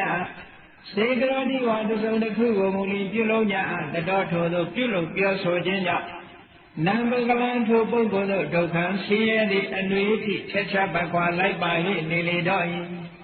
ဟောလောဘစိတ်ဒေါသစိတ်လောဘနဲ့ရှင်တွဲတဲ့စိတ်ဒေါသနဲ့ရှင်တွဲတဲ့စိတ်မောဟနဲ့ရှင်တွဲတဲ့စိတ်ကြောင့်မပြောသင့်တာပြောမိပြီဆိုရင်ထိုပြောမှုချဒုက္ခမရောက်ဘူးလားအေးလောကမှာဒုက္ခရောက်နေတာပါဇက်ကနေမပြောတဲ့နာတွေပြောမိလို့ဒုက္ခရောက်တဲ့လူတွေမရှိဘူးလားမရောက်ဘူးလားအေးလောကမှာဒုက္ခရောက်နေတာပါဇက်ကနေမပြောတဲ့နာတွေပြောမိလို့ဒုက္ခရောက်တဲ့လူတွေမရှိဘူးလားအများကြီးပဲ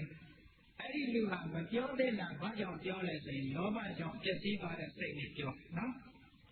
လောဘကြောင့်ပျက်စီးသွားတဲ့စိတ်ဒေါသကြောင့်ပျက်စီးသွားတဲ့စိတ်မောဟကြောင့်ပျက်စီးသွားတဲ့စိတ်ကလေးနဲ့ပြောလိုက်တယ်ဆိုရင်အကောင်းမပြောပါမပြောကောင်းမပြောသည့်အတွက်ကြောင့်ဒုက္ခတွေသူပြောဖို့ကိုအကြောင်းပြုပြီးတော့ဒုက္ခတွေဖြစ်ရတယ်ဟောလုပ်တဲ့အခါမှာလည်းပဲထုတ်တယ်မကောင်းတာပဲလုပ်မိတယ်စိတ်ကလေးကလောဘဒေါသမောဟကြောင့်ပျက်စီးသွားပြီးထိုစိတ်ကလေးကိုခြေခံပြီးတော့လှုပ်တတ်ကြအလုပ်မှလည်းကောင်းမဖြစ်တော့ဘူးမကောင်းတဲ့အလုပ်လုပ်ပြီးလိုက်လို့ရှိရင်တို့မကောင်းတဲ့အလုပ်ကိုလုပ်ချင်းကဒုက္ခတွေနောက်ကမဖြစ်လာဘူးလားဖြစ်လာတယ်တဲ့နော်အဲ့ဒါကိုမြတ်စွာဘုရားသခင်ကိုရောမြတ်ကတတော်ထိုပြုလို့ပြောဆိုခြင်းကြောင့်နံပုဂ္ဂလံထိုပုဂ္ဂိုလ်တို့ဒုက္ခဆင်းရဲဒုက္ခအကုသမြသည်ဒီဘဝမှာလည်းဆင်းရဲဒုက္ခဟောဒေါသကြောင့်သူလိန်ပြောမိတယ်ဆိုတာဒီလူကလူလိန်ပဲ တရားလူတွေမိတ်ဆွေတကယ်ချင်းတွေကရှောင်ကြဟုတ်ကဲ့ဒီလူကတော့ဘယ်တော့မှမှန်တာမပြောဘူးဒီလူကမဟုတ်တာတွေပြောတယ်စသဖြင့်မိတ်ဆွေတကယ်ချင်းတွေကရှောင်ကြတယ်ဒီလူကအကောင်းမလုပ်ဘူးမကောင်းတာတွေလုပ်တယ်ဆိုမိတ်ဆွေတကယ်ချင်းတွေကရှောင်ကြပတ်ဝန်းကျင်ကလည်းသိတာဟောဒီဘဝတွေမှာကဲရဲ့ဖြစ်တင်ခြင်းဆိုတဲ့ဒုက္ခတွေမခံရဘူးလားကဲရဲ့ဖြစ်တင်တဲ့ဒုက္ခတွေအမျိုးမျိုးခံရပြီးတော့တော်လုံးဘဝရောက်တဲ့အခါကျတော့လေအပင်ငယ်ကြတဲ့အခါမှာကြီးတဲ့ကြီးတဲ့ဒုက္ခတစ်ခါခံရတယ်ဒါကြောင့်မလို့မြတ်စွာဘုရား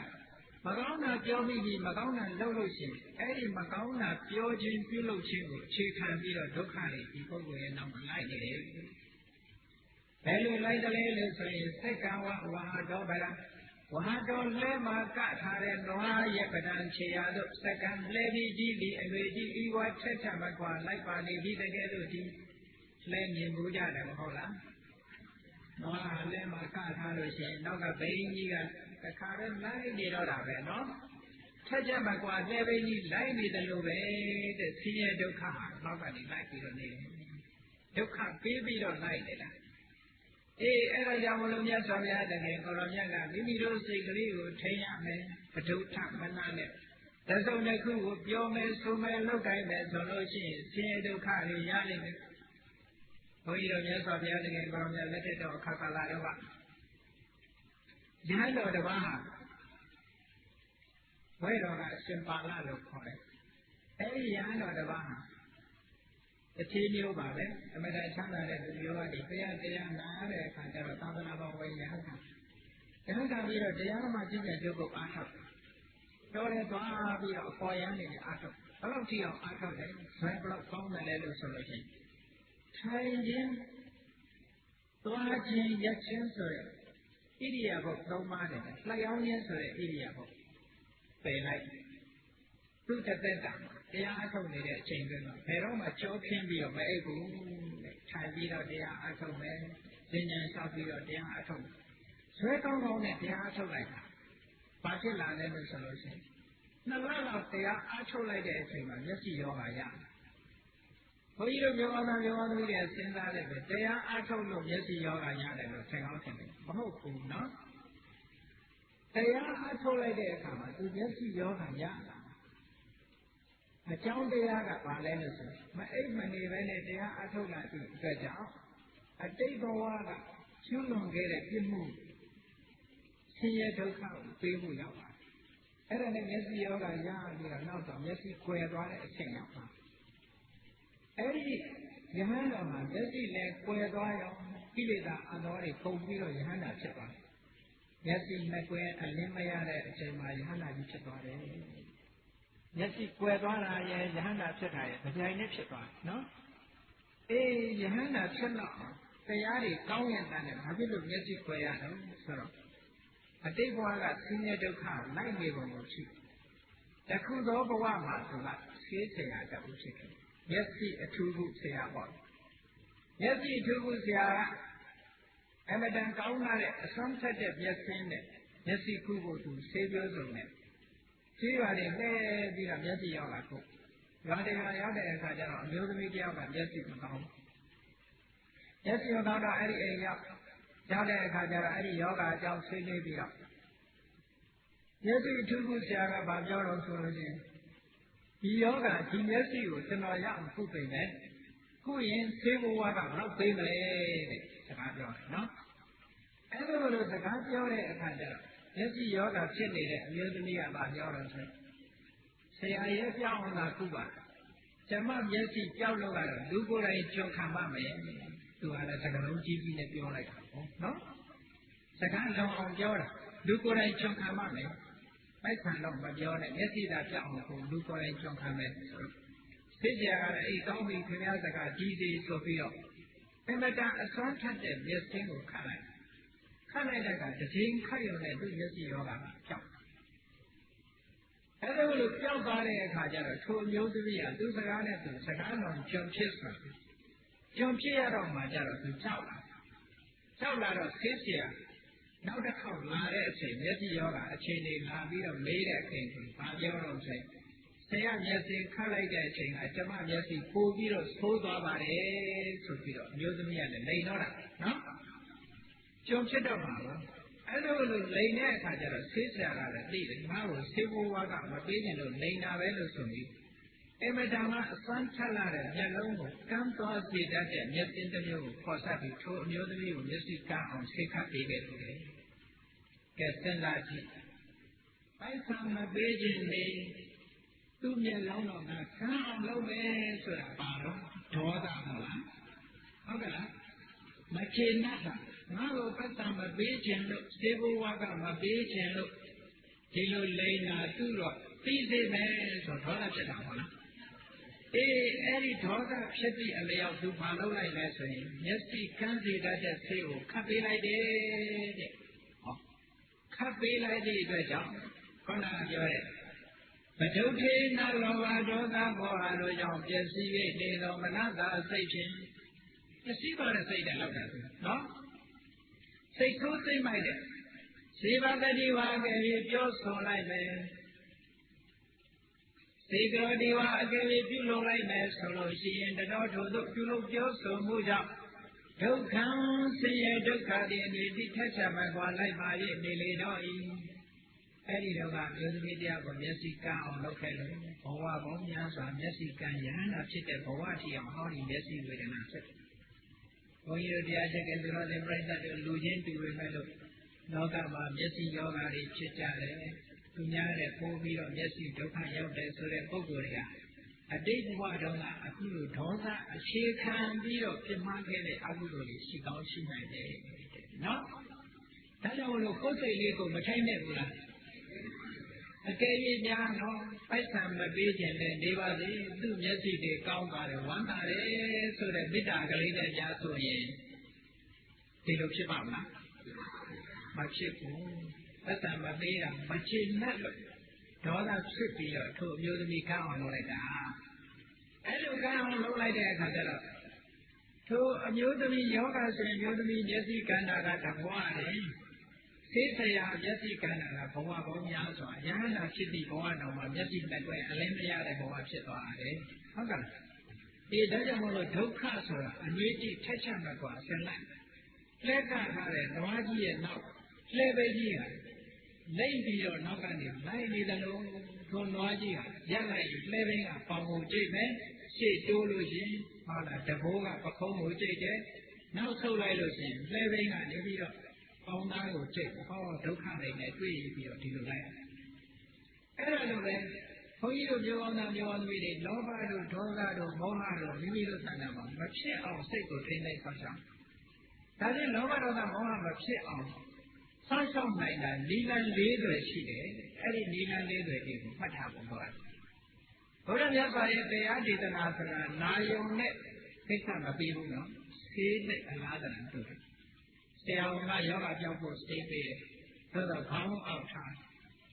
ပလင်းလေးကိုခေါင်းရင်ပဲထောင်ထားတယ်ဆေးကြတော့မတောက်ဘူးဆိုရင်ထိုယောဂပြောက်သွားမကြောက်လို့လေဟောဒီတရားနာတော့နာတယ်တရားပွဲတွေဆရာတော်ပဲတရားဟောတယ်ဆိုတော့နာသို့တော့ကျင့်ရမယ့်နေရာကျတော့မကျင့်ဘူးနာပြီးတော့ပြီးတယ်ဆိုလို့ရှိရင်ခေါင်းရင်မှာထောင်ထားတဲ့ဆေးတွေယောဂကိုမပြောက်စေနိုင်သလိုနာယုံနာတဲ့တရားတွေယောဂတန်တရားမှာခိလေသာတိဟုဆိုယောဂကိုပြောက်စေမှာမဟုတ်ဘူးတဲ့နော်ဒါကြောင့်လို့မြတ်စွာဘုရားကပရိယပฏิပတ်ပရိယဆိုတာသင်ရမယ်အခုတရားနာတာသင်နေတာလို့ခေါ်တယ်ပฏิပတ်ဆိုတာလက်တွေ့ကျင့်သုံးလိုက်နိုင်ရမယ်အဲ့တော့ကောင်းပြီမိမိတဏ္ဍာမှာလောဘဒေါသမောဟဆိုတဲ့စိတ်တွေထဲမှာဒါတွေမဖြစ်အောင်ဘာနဲ့တားရမလဲဆိုမြတ်စွာဘုရားကနိလန်၄တွေပေးထားတာရှိတယ်နံပါတ်၁ကဘာလဲလို့ဆိုလို့ရှိရင်နိဒာမိတာတဲ့စိတ်ရဲ့ဆုံးဖြတ်ချက်တစ်ခုထားရမယ်စိတ်ကဆုံးဖြတ်ထားရမယ်ဘယ်လိုဆုံးဖြတ်ရမလဲဒီကနေ့ငါအာယုံမြင်ငါလောဘမဖြစ်စေရဘူးမကြိုက်တဲ့အာယုံတွေမြင်ရရင်ဒီကနေ့ကဒေါသမဖြစ်စေရဘူးဒိဋ္ဌာရမယ်အဲဒါမိမိစိတ်ထဲမှာဆုံးဖြတ်ချက်ချရမယ်လို့ဆိုတယ်အဲဒါကိုဆုံးဖြတ်ချက်ချပြီးတော့လောဘဒေါသမောဟမဖြစ်အောင်တားပါတဲ့ဆုံးဖြတ်ပြီးတော့လုပ်လို့ရှိရင်လည်းဒါမဖြစ်ဘူးဟုတ်ကဲ့နောက်တစ်ခုကဘာလို့ဆိုလို့ရှိရင်ပရိနာမိတစိတ်ကိုညှို့ထားတယ်ဘ လိုညွှန်အောင်လဲငါအာယုံပဲမြင်မြင်လောဘမဖြစ်အောင်ဒေါသမဖြစ်အောင်မောဟမဖြစ်အောင်ကိုယ့်ကိုယ်ကိုအမြဲတမ်းကောင်းတာလေးဒီဖြစ်စေရမယ်လို့စိတ်ကိုအမြဲညွှန်ထားပါအလောဘအရောဓအမောဟဆိုတဲ့ကုသိုလ်တရားတွေကြီးတာဖြစ်စေရမယ်လို့စိတ်ကိုညွှန်ထားပါစိတ်သုံးချက်ချက်ချတာကတခုစိတ်ကိုကိုင်းညွှန်ထားတာကတခုနောက်တစ်ခုကအလေးချက်လုပ်ပါလောဘဖြစ်ရင်ဖြစ်လာတဲ့ဒီပိုင်းနဲ့ပဲဒေါသဖြစ်ရင်ဖြစ်လာတဲ့ဒီပိုင်းနဲ့လက်မခံနဲ့လောဘဒေါသမောဟတွေမိမိတတ်တာမှာအလေးအကျင့်ကြီးဖြည့်ပြီးတော့ခဏခဏအဖြစ်မခံရဘူးဖြစ်လာတဲ့ဒီပိုင်းနဲ့ကြိုးစားပြီးတော့ပယ်ရအဲ့လိုလိုကြိုးစားပယ်ရှားပြီးတော့ဘုဒ္ဓနာမှာကုသိုလ်စိတ်တွေဖြစ်နေအောင်နှလုံးသွင်းပါတဲ့အမြဲတမ်းလူမြင်လိုက်တာနဲ့ဒီပိုင်းနဲ့ချမ်းသာပါစေချမ်းသာပါစေအလေးကျင့်တစ်ခုလောက်ပါဒေါသမဝင်နိုင်တော့ဘူးအဲ့ကြတော့နော်အာယုန်တစ်ခုမြင်လိုက်တာနဲ့တည်းနဲ့အိုးပဲအာယုန်မြောက်မမြဲပါလားတနေ့ကြလို့ရှိရင်ပြည့်စည်ယူရင်းပါလားဆိုရင်ဒီအသိလေးနဲ့တာအဲ့လိုလို့တားသွားမယ်ဆိုလို့ရှိရင်လောဘလည်းမဖြစ်ဘူးဒေါသလည်းမဖြစ်ဘူးမောဟလည်းမဖြစ်ဘူးအဲ့တော့နံပါတ်1ကကိုယ်စိတ်ကိုဆုံးဖြတ်ပါတဲ့ဆုံးဖြတ်ချက်နဲ့တားပါနံပါတ်2ကစိတ်ကိုကောင်းတဲ့အာယုန်ဘက်ကိုလာညွတ်ပြီးတော့တားပါတဲ့ဉာဏ်တရားအာယုန်ပြုပဲတရားအာယုန်ပြုပဲသံဃာအာယုန်ပြုပဲကောင်းတဲ့အာယုန်တွေနဲ့တားပါနံပါတ်3ကအလေးအကျင့်တစ်ခုလုပ်ထားပါတဲ့လောဘဒေါသမောဟအကုသိုလ်တွေမဖြစ်အောင်လေးကျင့်လုပ်နံပါတ်4ကျတော့အမြဲတမ်းနှလုံးသွင်းနေပါလို့ဆိုကောင်းတဲ့စိတ်တွေမိသားနာမှာဖြစ်နေတာကိုဟောစိတ်တွေနဲ့ပဲအမြဲတမ်းကောင်းအောင်နှလုံးသွင်းနေပါအဲ့ဒီ4ချက်ရှိလို့ရှိရင်တော့မိမိတို့ရဲ့သာနာမှာကုသိုလ်စိတ်ပဲဖြစ်မယ်အကုသိုလ်စိတ်မဖြစ်နိုင်ဘူးတဲ့နော်ကဲကောင်းပြီပဋ္ဌာစိတ်တွေဖြစ်လို့ဆင်းရဲဒုက္ခရောက်တယ်တပည့်တော်တို့ပဋ္ဌာစိတ်မဖြစ်ဘဲနဲ့အာလောဘအာဒေါသအမောဟတတ္တာစတဲ့ကောင်းတဲ့စိတ်တွေနဲ့ကြည်လင်တဲ့စိတ်ဖြစ်လို့ရှိရင်ရောဘာဖြစ်တယ်လဲမြတ်စွာဘုရားကမနောပဝေနဝဓမ္မမနောတေထမနောမယမနတာစေပဒာနိနဘာတတိဝါကရောတိဝါတတောနံဒုက္ခမနေတိသာယဝအနပါယိတိဓမ္မခံစားမှုစားတဲ့စိတ်ထဲမှာဖြစ်ပေါ်လာတဲ့သဘာဝတရားတွေဟာမနောပဝေဝစိတ်ကသာလျှင်ရှေ့သွားဥဆောင်၍နေပါပေတော့မနောတေထစိတ်လျင်အကြည်မူဖြစ်၍တည်ကြပါပေကုန်တော့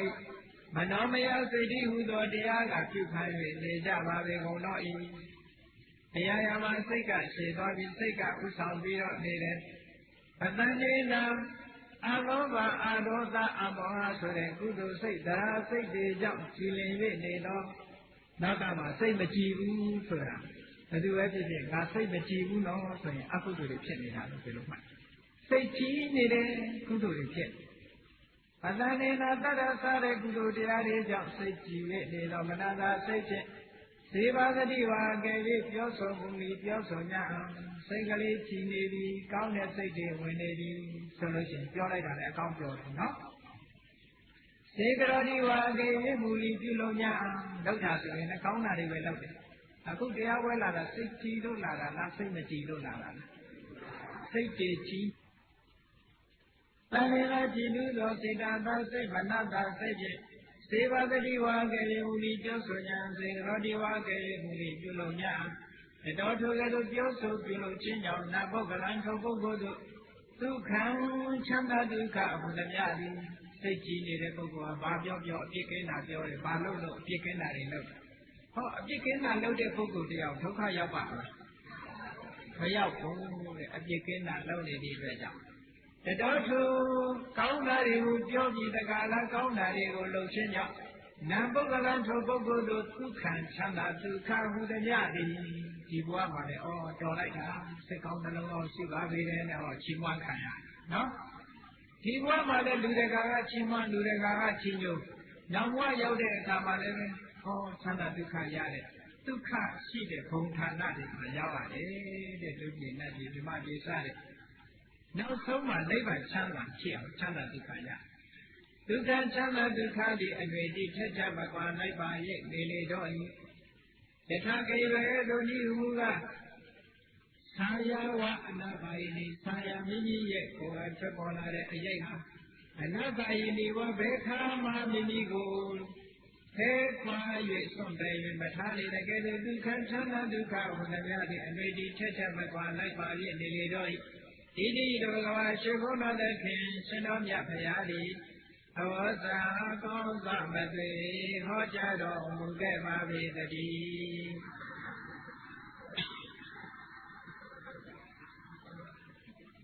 ်းဒါကြောင့်မို့လို့အရာရာစိတ်ကဥဆောင်ကြည်လင်တဲ့စိတ်ကလေးနဲ့ဘာလို့လို့ကောင်းတာဖြစ်တယ်ဘုရားမြတ်စွာဘုရားတော်ခါကာလတော့မျိုးကောင်းသားလေးတရားသူကအမတန်ချမ်းသာတဲ့တစ်ထေသားပဲသို့တော့သူ့ဖေကကသိနေသိကြီးကနှမျောတဲ့လူကြီးဘယ်သူမှမပေးဘူးဒါကြောင့်မို့သူ့ကိုဘယ်သူမှမပေးတဲ့အတွက်ကြောင့်အတ္တိဏပုပ္ပကလို့နာမည်တက်ထားကြတယ်ဘယ်သူကမှဘာမှပေးလို့မရှိတဲ့ပုဂ္ဂိုလ်နော်နှမျောလိုက်တာတော့ဘယ်လောက်ထိနှမျောတော့တနေ့ကျတော့သူ့သားလေးကလည်းတယောက်ပဲရှိတယ်အဲ့ဒီသားကလေးကိုတော့တတဆင်ပေးခြင်းပါရဲ့ဆင်ပေးပြီမဲ့လို့ပရိဆရာကိုအပ်ပြီးတော့လှပ်ပါတဲ့လက်ဝတ်သားစာလေးလုပ်ရင်သက်ဆိုင်ကုန်မှာဆိုလို့သူ့ဘာသူတတ်တဲ့ပညာလေးနဲ့လုပ်ပြီးနှတောင်းကိုလည်းစင်လုံးကျော်ရွှေလုံးကြီးလုပ်ပြီးနှတောင်းပန်ပေးထားတယ်ဒါကြောင့်မို့လို့အဲ့ဒီကလေးလေးကိုစင်လုံးကျော်နှတောင်းကြီးဟုတ်လားသူများလို့လှလှပပပုံတန်တာမဟုတ်ဘူးရွှေချောင်းကိုလိပ်ပြီးတော့ထားတယ်စင်လုံးကျော်နှတောင်းပန်ထားလို့မတ်ထကုံတတိလို့ဒီလိုခေါ်တယ်အဲ့ဒီဒါတော့နှမျောတဲ့တစ်ချိန်ဟာဒီနေ့ကျတော့တူဒီတော့တာလေး16နှစ်အရွယ်ရောက်တဲ့အခါယောဂဖြစ်အခုခေတ်ဆိုလို့ရှိရင်ဘာယောဂလဲဆိုတော့သူက jaundice လို့ခေါ်တဲ့ပါတယ်ဒီအတဝါအသေးအောင်ယောဂမျိုးဖြစ်တယ်နော်အတဝါယောဂဖြစ်အတဝါအသေးအောင်ယောဂဖြစ်တာကိုဆရာဝန်တွေဆေးသမားတွေခေါ်ပြီးတော့ဆေးပွင့်ပိုက်ဆံကုန်မှာနှမျော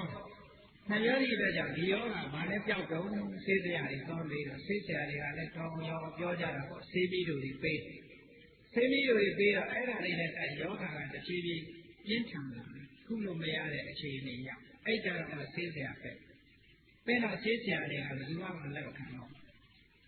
ဘယ်သူကမှတောင်းရင်မခုတော့နောက်ဆုံးမှဒီကလေးလေးဟာရေတိမ်နစ်ပြီးတော့တရားမဲ့အခြေအနေမျိုးရောက်ပါတယ်နော်အဲ့လိုတရားမဲ့အခြေအနေရောက်တော့လေဒီလူကြီးကဘယ်လောက်နှမျောတယ်လဲလို့ဆိုလို့ရှိရင်သူကတထေးဆိုတော့လူတွေကတော့တထေးအိမ်ဆိုတော့လာခြင်းရမှာပေါ့လေဒီကလေးလေးနေမကောင်းတာလာမေးတဲ့အခါကျတော့သူ့ပစ္စည်းတွေလူမြင်မှာဆိုလို့လေဒီကလေးအိတ်အပြင်ထောက်တာအဲ့ဒီအချိန်မှာမြတ်စွာဘုရားသခင်ကိုရောမြတ်ကဒီကလေးရဲ့အခြေအနေကိုမဟာကရုဏာဘုရားကထားတဲ့အခါမြင်တော့မြတ်စွာဘုရားကနာနေဘောတာအမေရောက်လို့သံဃာတော်တွေခြံရံပြီးတော့ထိုအိမ်ရှိရလမ်းမဘက်ကိုဆောင်းရံကြတော့ဒီကလေးလေးဟာယောဂဝေဒနာတွေကနှိမ့်ဆက်ချတော့မိန်မောပြီးတော့အိမ်ဘက်လှည့်ပြီးတောင်းရလေးအိတ်မြတ်စွာဘုရားကတရားဘက်ကိုမချိတော့ရောင်ကြည့်တော့လှလိုက်တော့အလေးရောင်ဝိုးကနေဝင်းကနေသူ့မျက်စိထဲမှာမြင်လိုက်တော့လှည့်ပြီးတော့ချိတဲ့အခါဘုရားနဲ့သံဃာတွေကိုသူဖူးတွေ့လိုက်ရတယ်ဖူးတွေ့လိုက်ရတယ်လက်အုပ်ကလေးပဲချိနိုင်တယ်သူဘာမှမလုပ်နိုင်ဘူးနော်ချီနူးတဲ့စိတ်ကလေးနဲ့ဘုရားမှုကြီးတဲ့သံဃာတော်တွေကြွလာတယ်လူကျင်လိုက်တာဒါပေမဲ့ငါမထနိုင်တော့ဘူးဆိုပြီးတော့လက်အုပ်ကလေးနှစ်ဖက်ရှက်လိုက်ရင်းကနေမျက်လုံးလေးပိတ်ပြီးတော့သုတိစိတ်ကြပါတယ်အဲ့ဒီကလေးအဲ့လိုသေသွားတဲ့အခါဘာသွားဖြစ်တော့ဆိုတာဝိန္ဒနတ်ပြည်မှာနတ်သားသွားဖြစ်တယ်ကြီးညိုစိတ်ကလေးဘယ်လောက်တန်ဖိုးရှိတယ်မိနစ်ပိုင်းစက္ကန့်ပိုင်းကလေးမှာဖြစ်တဲ့ကြီးညိုစိတ်နော်အဲ့ဒါကိုပြောတာပတ္တနာစိတ်ကကြီးညိုတဲ့စိတ်ပတ္တနေနာတန္တာတို့အာလောဘတို့အမောဟတို့အာရောဒအလောဘအမောဟဆိုတဲ့ကုသိုလ်တရားတွေနဲ့ကြည်လင်ပြည့်နေတော်မနတာစိတ်ဖြင့်ဇေဘတတိဝါအကယ်၍ပြောဆိုမူလေပြောဆိုညစေတော်ဒီဝါအကယ်၍မူလေပြုလို့ညစိတ်ကလေးကကြည်နူးနေတဲ့အခါမြတ်စွာဘုရားကိုလက်အုပ်ချီလိုက်တယ်အကယ်၍စိတ်မကြည်နူးဆိုလက်အုပ်ချီပါမလားမကြည်ဘူးဆဲတော်ဆဲခြင်းဆဲလိုက်တယ်ဟုတ်ကဲ့မကြည်နူးတဲ့ပုဂ္ဂိုလ်ဆိုလို့ရှိရင်ဘုရားတော်ဂဲနဲ့ပေါက်တာရှိတယ်ပေါ့လားစိတ်ကလေးကြည်နူးနေသည့်အတွက်ကြောင့်လက်အုပ်ကလေးရှက်လိုက်တယ်ရှက်လိုက်တဲ့အချိန်လေးမှာမျက်လုံးလေးနှလုံးပိတ်ပြီးတော့သုတိစိတ်ချပါတတော်ထိုရဲ့လိုလက်အုပ်ကလေးခြီလိုက်ရတဲ့ကုသိုလ်ရဲ့ဆွမ်းအားကြောင့် နံပုဂ္ဂလံထုမထကုဏလိဆိုတဲ့အမျိုးကောင်းသားရဲ့နောက်ဘုဒုက္ခနတ်စည်းစိမ်ဆိုတဲ့ချမ်းသာဒုက္ခတွေအနွေတိလိုက်ပါ၍သွားလေတော့၏စိတ်ကလေးကလောက်တန်မိုးရှိပြီနော်အဲ့ဒါကြောင့်မလို့ဘုန်းကြီးတို့မျိုးကောင်းသားမျိုးကောင်းသမီးတွေပဋုဋ္ဌစိတ်ဆိုတဲ့စိတ်မိမိတို့တဏ္ဍာမှာမဖြစ်အောင်တာပတ္တနာစိတ်ဆိုတဲ့ကုသိုလ်စိတ်ကြီးမိမိတို့တဏ္ဍာမှာဖြစ်နေအောင်ထိမ့်သိမ့်ပါ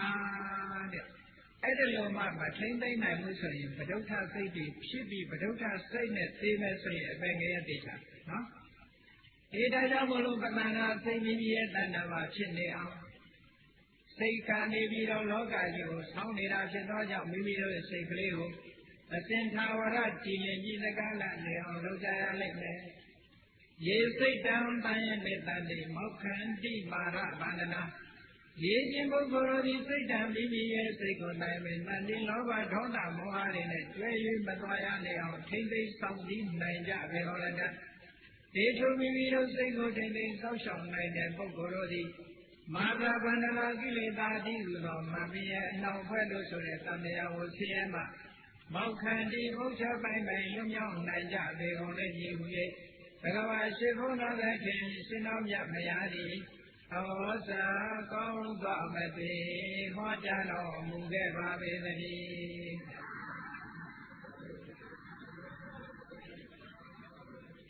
စိတ်တလုံးပိုင်ရင်နိဗ္ဗာန်ရတယ်တဲ့ဒါကြောင့်မလို့တရားချက်ခင်ပြောတဲ့ပြိဿတွေမိမိငွေရပါဖြစ်တဲ့စိတ်ကလေးကိုလောဘဒေါသမောဟတွေနဲ့မတွဲစေပဲနဲ့အလောဘအလောဘအမောဟဆိုတဲ့ကောင်းတဲ့သဘာဝတွေနဲ့တွဲအောင်အမြဲတမ်းတတိထားပြီးတော့ကြိုးစားကျင့်ကြံနိုင်ကြပါစေကုန်သတည်း